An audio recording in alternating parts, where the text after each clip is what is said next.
Дефекты рельсовой колеи, шпалы, деформированные стрелочные переводы. Примерно в таком состоянии была в послевоенное время Абхазская железная дорога, которая когда-то соединяла европейскую часть СССР с Закавказьем.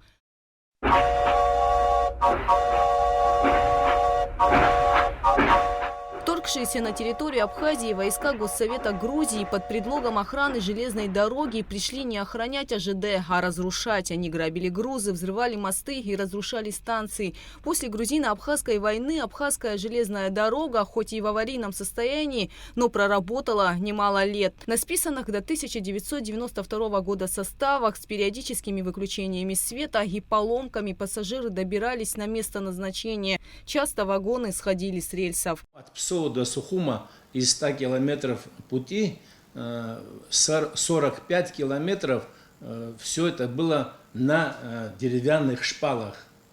То есть этим шпалам было уже минимум по 10 лет деревянным, они гнили, значит, колея не держалась, и, естественно, у нас часто бывали сходы на тех участках. У нас тогда было, значит, мы так организовывали, собирали людей со всех подразделений, со всех участков, во главе с нами, значит, вручную мы шпалы находили, где-то старогодние находили, меняли. То есть ситуация была такая неблаговидная, если честно. 45 километров пути, это, ну, так же и получается, да, 45% деревянных шпал, на деревянных шпалах путь лежал. Это подлежало замене.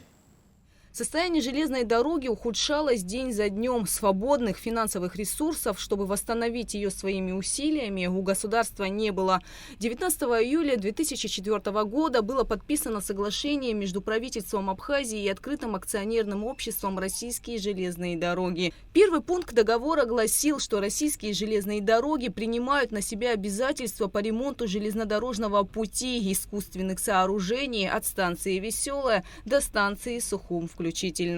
Второй пункт. Правительство Абхазии принимает на себя обязательство обеспечить там беспрепятственный доступ на территорию Абхазии сотрудников Российской железной дороги, безопасность их и другие условия. И третий пункт этого соглашения звучит так. В счет выполнения обществом, это имеется в виду Российские железные дороги, работ, предусмотренных пунктом 1 настоящего соглашения, правительство Абхазии обязуется решить вопрос передачи в собственность общества с оформлением всех правоустанавливающих документов объекта санаторно-курортного назначения, выбранного обществом из представленного правительством перечня. Вот так гласит третий пункт. В соответствии с этим соглашением, в соответствии с пунктом 3 этого соглашения, пансионат Шицквара было передано Российской железной дороге в собственность. Это была первая такая серьезная попытка абхазские железные дороги восстановить. Он был на ратификации? Нет. Вот этот документ? Нет. И кто его подписывал? Вот. Кто-нибудь что-нибудь сказал? Мы в собственность передали объект. В принципе, я не осуждаю данное соглашение, которое было подписано в 2004 году. Тогда руководство Абхазии во главе с премьер-министром, они видели выход из положения именно таким образом. Других возможностей, по всей вероятности, у них не было, я это понимаю. Но я ссылаюсь на этот документ потому, что и они понимали необходимость восстановления Абхазской железной дороги, иначе ни экономику, ни социальную сферу развивать невозможно.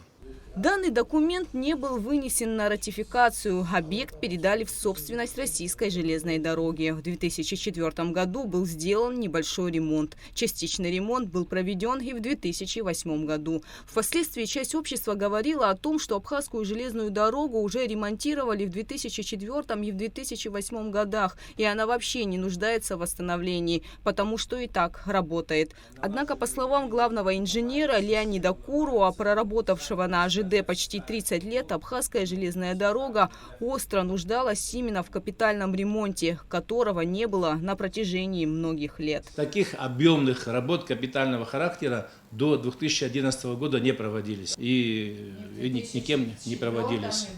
Нет, конечно. Я считаю, что проведение капитального ремонта была необходимостью уже к тому времени. Мы не справлялись. Я еще раз говорю, что у нас были неоднократные сходы. У нас, значит, могу напомнить, даже военный эшелон в районе перегона Гудаута-Мюсера. Сход произошел из-за состояния путей и многие другие факторы, которые, значит, уже требовали проведения капитального ремонта. И это решение мы приняли с радостью, с воодушевлением, потому что понимали необходимость проведения ремонта. В 2010 году Абхазии российской стороной был предложен вариант получения экспортного кредита для ремонта АЖД с дальнейшим его погашением. После соответствующих процедур было вынесено решение, что для капитального ремонта железнодорожного пути необходимо 2 миллиарда рублей. Дело в том, что предшествовало соглашению подготовка, консультации, переговоры об общем объеме расходов на восстановление, реконструкцию, модернизацию железнодорожного полотна. На тот момент это оценивалось в 2 миллиарда рублей. Соответственно, проводились работы, соответственно, аккредитивами выставляли счета, подписывались уполномоченными органами как с абхазской стороны, так и с российской стороны акты выполненных работ. И только после этого определялась сумма использованных средств в объеме 2 миллиардов рублей. Экспортный кредит был предоставлен сроком на 10 лет, и все работы по восстановлению железной дороги велись российскими специалистами. Деньги в Абхазию не поступали. Под экспортным кредитом подразумевается, что российский банк предоставил деньги российской компании на ремонт железнодорожного сообщения в Абхазии. По условиям кредита первые 4 года мы не гасили, не обслуживали этот кредит. Первые платежи по кредитным долгам должны были начаться с января 2015 года по 2,5% годовых. Это очень минимальный процент, но такое соглашение было достигнуто. Общий объем кредита 2 миллиарда рублей. Вместе с тем, когда подписывался этот документ, как я сказал выше, это 2010 год, Сергей Васильевич Багапш тогда был президентом, лично прилетел в Москву по этому вопросу и встречался с очень высокопоставленными руководителями российского государства. Я имел честь присутствовать на этих встречах, потому что я вел переговоры по этому кредиту. Он сразу же с первого дня, с первой минуты поставил вопрос, что мы кредит этот обслуживать практически не можем. Это очень будет большая нагрузка на наш бюджет, и поэтому мы вас очень просим это иметь в виду, что в дальнейшем по этому кредиту, чтобы мы нашли определенное взаимное понимание. Ему было сказано, что руководство Российской Федерации очень внимательно относится к проблемам экономическим и другим проблемам Республики Абхазия. Естественно, они нам помогут, когда подойдет время, это будет 2015 год, помогут решить вопрос с этим кредитом, найти выход, решение по этому кредиту. На что мы, естественно, согласились. Там нам тогда в качестве примеров привели многие другие события, как списание долга с Республики Куба, Российской Федерации, там несколько десятков миллиардов долларов и прочее, прочее. Российская Федерация заверила нас, правда, это было в устной форме, высокие руководители, что мы своих союзников в беде не оставим, и мы к этому вопросу вернемся. Соглашение активно обсуждалось в обществе. По данному вопросу была создана парламентская комиссия. В заголовках некоторых СМИ соглашение назвали железнодорожной аферой. На одной из встреч российская сторона об этом упомянула. Конечно, наши партнеры российские, мы вели и ведем определенную нашу работу, двусторонние встречи по-разному. У нас же не только вопрос железной дороги, там и другие вопросы тоже. Нам стали обращать наше внимание, что подобная интерпретация действий договора, межправительственного договора, недопустима. Об этом говорили не только со мной. Такие же вопросы задавались другим нашим руководителям тоже. Сергей Васильевич, к сожалению, с нами нет, но спикер Нугзар Нурович Ашубай, и ему говорили, почему такое непонимание в обществе, когда мы делаем, казалось бы, благое дело. Ну, они тоже имеют право, моральное право задавать нам определенные вопросы. Конечно, осадок от этой беседы остался, но тем временем работы по восстановлению Абхазской железной дороги продолжались, а к 2012 году они были завершены. Работы были проведены, объем не маленький, значит, полностью путь был заменен на участке от Псу до Сухума, даже до 2004 километра, это почти до тоннеля, значит, нашего следующего. 45 стрелочных переводов были заменены на новые. Путь укладывался на рельсошпальной решетке. Старогодная решетка была, но железобетонные шпалы, рельсы после доработки, после обработки, значит, были уложены в путь, вот как капитальный ремонт был сделан. Работы были сделаны качественно, плюс, значит, у нас часть тяговых подстанций были отремонтированы, были заменены опоры контактной сети, которые уже, значит, металлические снизу, уже прогнившие, не выдерживали даже контактные провода, на них висевшие. 800 штук опор поменяли, то есть по всем направлениям, по контактной сети, по тяговым подстанциям, по путевому хозяйству было, значит, сделано много работ. При этом 2 моста в районе Гагры и Ширы тоже были заменены в этом проекте. Работа была сделана огромная. Могу сказать, что после проведения тех ремонтов, после 2011 года, ни одного схода на этом участке по причине состояния путевого хозяйства не было. После ремонта железной дороги АЖД планировала перевозить щебень в Россию на нужды Олимпиады в Сочи к 2014 году. Однако этого так и не произошло. Это хорошая задумка, хорошее начинание, которое, к сожалению, по разным причинам не удалось до конца довести. Разные препятствия возникли на границе, и получилось, что возить щебень с Абхазии, допустим, 100 километров, да, расстояние до границы, стало дороже, чем привозить с самой же России до Сочи, допустим, там за 700, за 800 километров. Ну, это по независящим от нас причинам такая ситуация сложилась, и повезли, да, щебень, инертный материал, но не в тех объемах, которые планировалось. Если десятки миллионов, как это все задумано было, как это все было заложено, повезли бы, тогда и доход был бы соответственно и железные дороги, и бюджет Республики Абхазия. А почему не сложилось? Не сложилось по разным причинам. От нас, я же повторяюсь, от нас независящим на границе были созданы искусственные, ну, это уже так, препятствия, которые, значит, не позволили.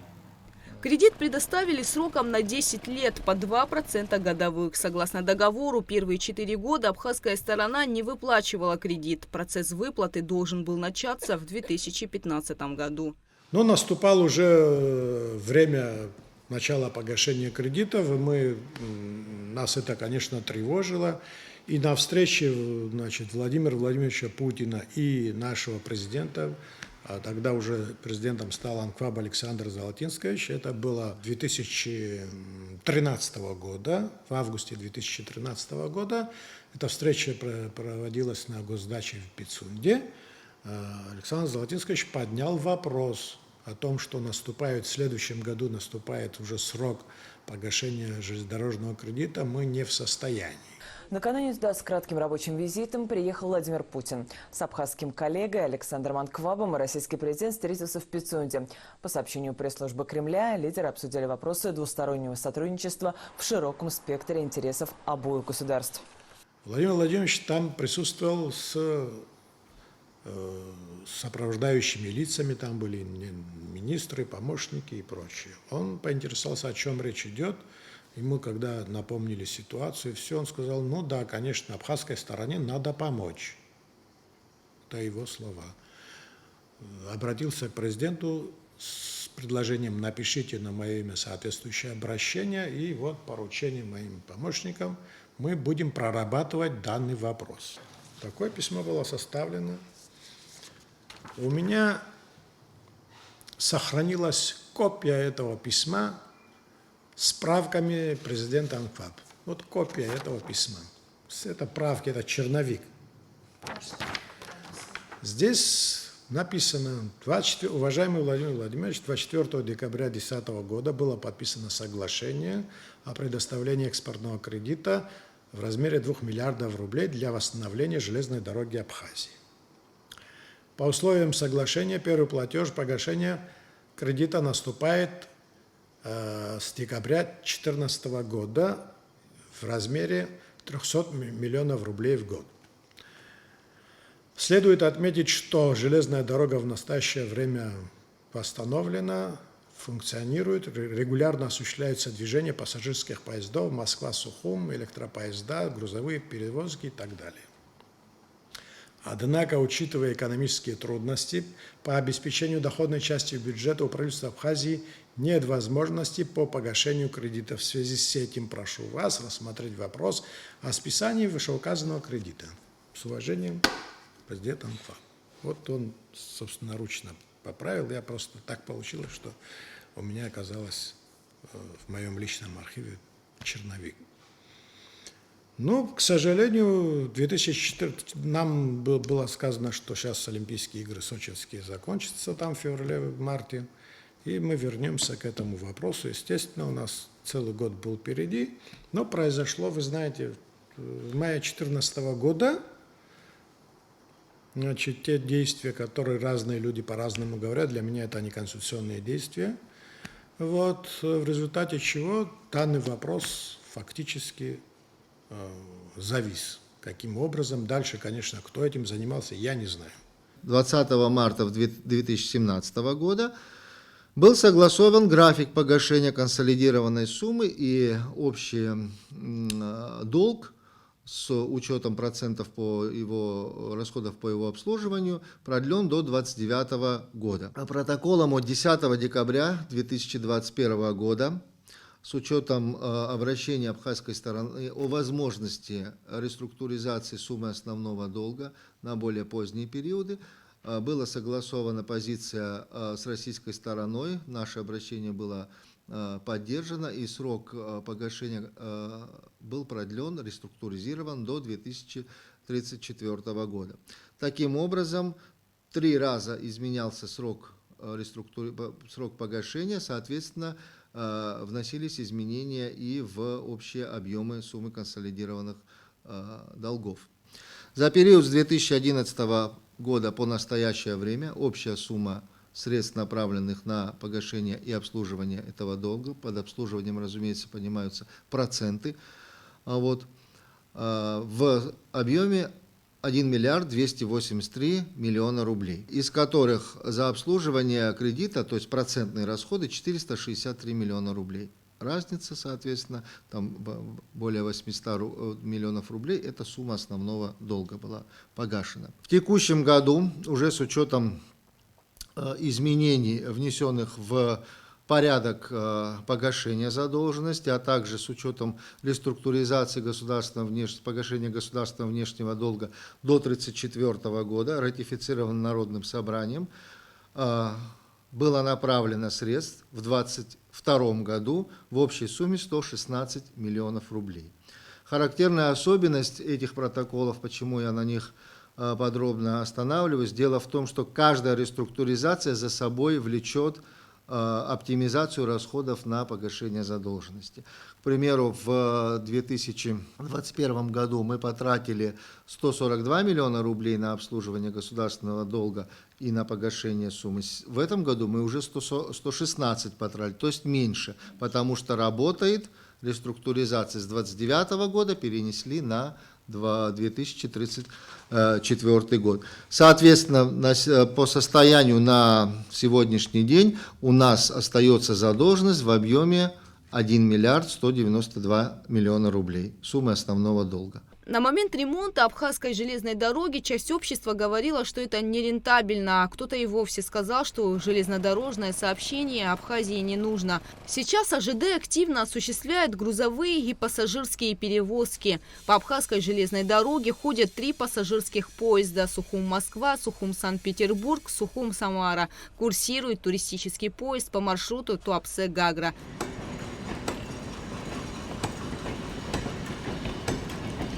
За первое полугодие 2020-го по АЖД было перевезено более 107 тысяч тонн груза. За первое полугодие 2021 года почти 154 тысячи. А уже в первом полугодии 2022 около 514 тысяч тонн. 3 раза увеличение грузовых перевозок имеется у нас.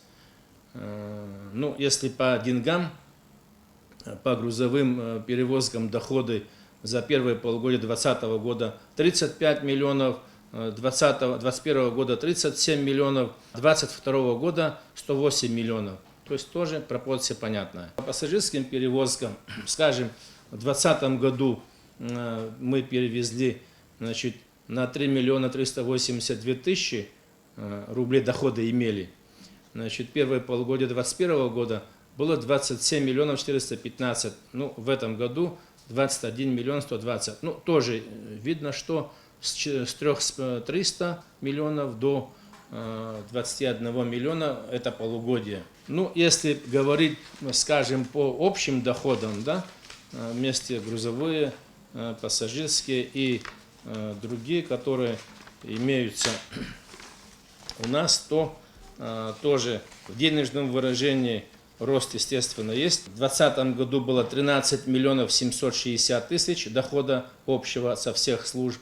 Значит, 2021 год 71 миллион 967 тысяч рублей, значит, дохода было.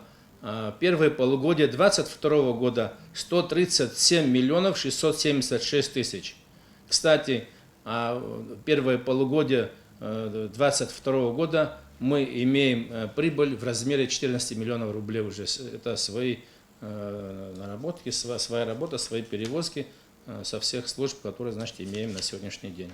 Сегодня коллектив АЖД – это более 450 человек. Средняя заработная плата сотрудника – 20 тысяч рублей. Старые долги по налоговым платежам закрываются, рассказывает Куруа. Ежедневно сотрудники Абхазской железной дороги проверяют состояние путей, дежурят 4 бригады. Привлекаются не только абхазские, но и российские специалисты. В этом направлении нам удалось наладить эту работу. Для понимания, каждый квартал к нам заходит вагон-путеизмеритель. Это ИЖДовские принадлежности, который определяет все отклонения, выдает ограничения по всем участкам, где недоработки есть. Значит, эту распечатку мы получаем после прохода такого вагона-путеизмерителя и составляем план работ по устранению всех выявленных недостатков, по ним работаем, плюс текущая работа и плюс работа капитального характера. Это ежедневно, чем мы занимаемся. Если конкретно вот в этом месяце, на сегодняшний день, мы работы ведем по станции Дранда, Келасур, буквально вчера было закончено, 265 метров пути нового уложили с этой горловины, и с Ачамчирской стороны тоже 160 метров. На сегодняшний день работы ведутся капитального характера по станции Дранда и по Ачамчирам. Кроме тех наших 4 бригад, которые занимаются на своих участках. Это только путевое хозяйство. Там у нас по энергетике, по тяговому хозяйству, локомотивное хозяйство имеется в виду. И по всем подразделениям такая работа вот проводится на сегодняшний день. Кстати, по локомотивному хозяйству у нас есть договоренность с российскими железными дорогами о продаже Абхазской железной дороги 6 локомотивов, потому что у нас дефицит своих локомотивов, есть рост перевозок, мы не можем обеспечивать своими локомотивами, естественно, по, значит, сходной цене, с помощью, значит, у нас были переговоры на уровне руководства государства, значит, вопрос решен, и решение такое принято о реализации РЖД, Абхазской железной дороги, 6 локомотивов. Есть сегодня, слава богу, возможность работать спокойно и, значит, содержать коллектив сегодняшний, который 400-450 человек. Вот за это всем спасибо, потому что такая возможность сегодня есть. На сегодняшний день по железнодорожному сообщению перевозятся стройматериалы, продукты питания, уголь, щебень и другие грузы. Представить весь этот процесс без железной дороги невозможно, ведь это одна из отраслей национальной экономики. Как и представить то, что у страны, которая стремится к международному признанию, нет железнодорожного сообщения. Гугут Савардани, Алексей Агухава, Алексей Баструков, Абхазское телевидение.